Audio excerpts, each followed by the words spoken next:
नमस्कार दोस्तों, मैं बीना दरीरा ब्लेसिंग टीम मुंबई से हूँ। आज हम अमृत कलश के 10वें अध्याय निर्विचार मन के बारे में बात करेंगे। जब हमारे मन में कोई विचार नहीं होता, शून्य स्थिति में आ जाता है, तब हमारे जीवन में किस तरह से बदलाव आते हैं, उस बात को हम समझेंगे।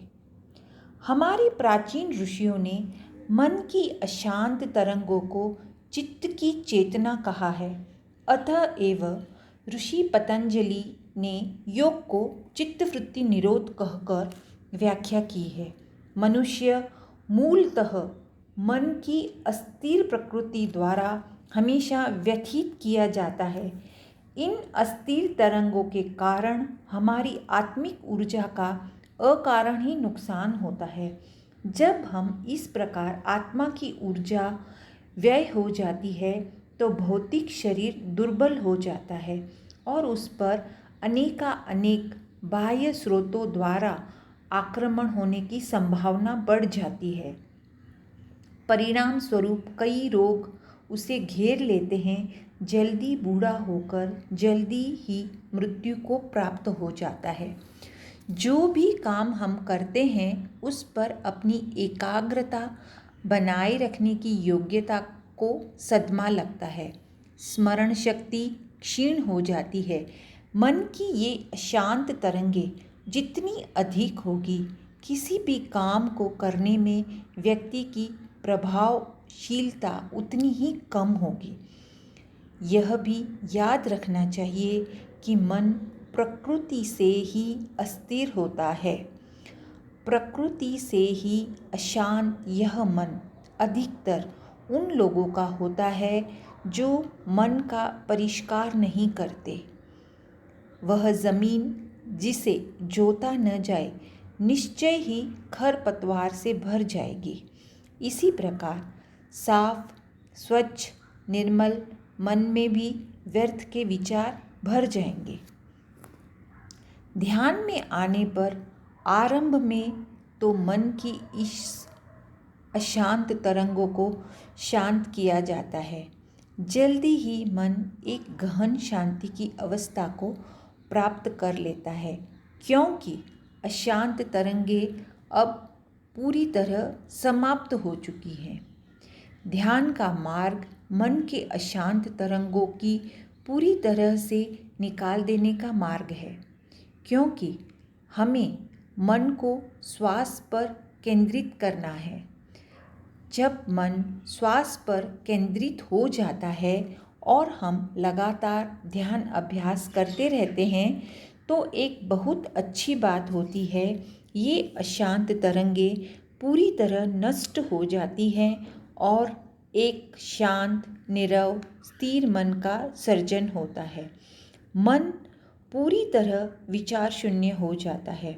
इसके बाद भी जब हम अधिक से अधिक समय श्वास के साथ बिताते हैं तो मन पूरी तरह शून्य हो जाता है, उसमें कोई विचार नहीं रहता।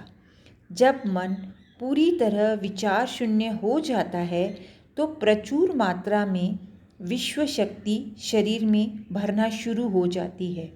मन जितना खाली होगा उतनी ही अधिक विश्व शक्ति उसमें भर जाएगी। मन की इन क्षुब्ध तरंगों का परिमार्जन तभी होता है जब मन को किसी एक कार्य विशेष में एकाग्र कर दिया जाए।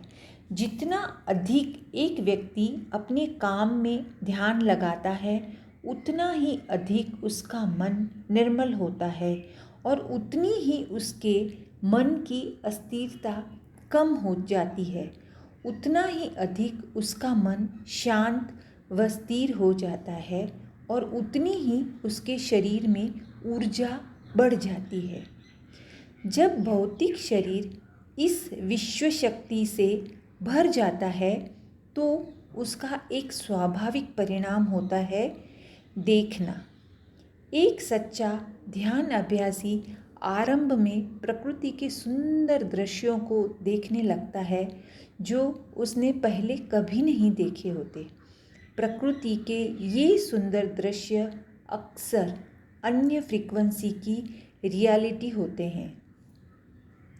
इन गहन आंतरिक मौन की स्थिति में हमारी बाहर की इंद्रियां भी अंतर्मुखी होने लगती है।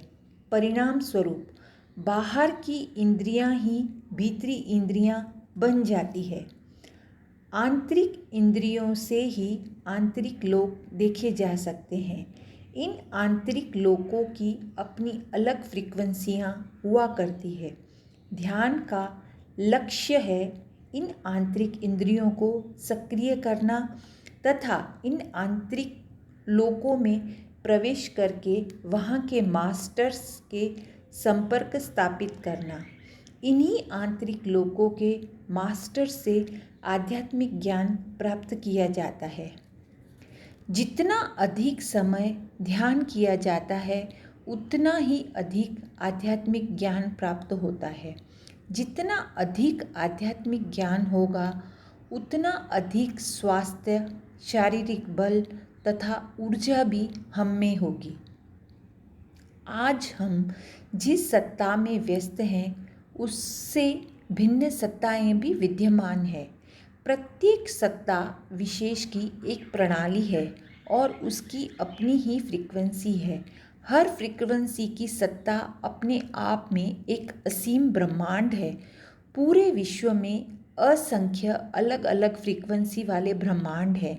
किसी एक समय पर केवल एक ही फ्रीक्वेंसी के ब्रह्मांड से संबंध जुड़ता है जिसे अक्सर वह आत्मा विशेष गलती से एकमात्र सत्ता मान लेती है।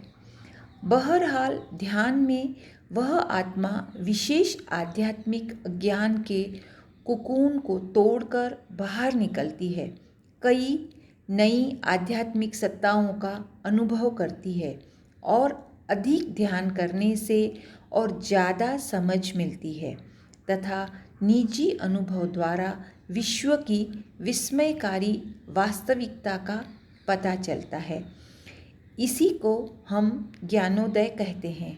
तो दोस्तों, आज बस यहाँ तक, फिर मिलेंगे।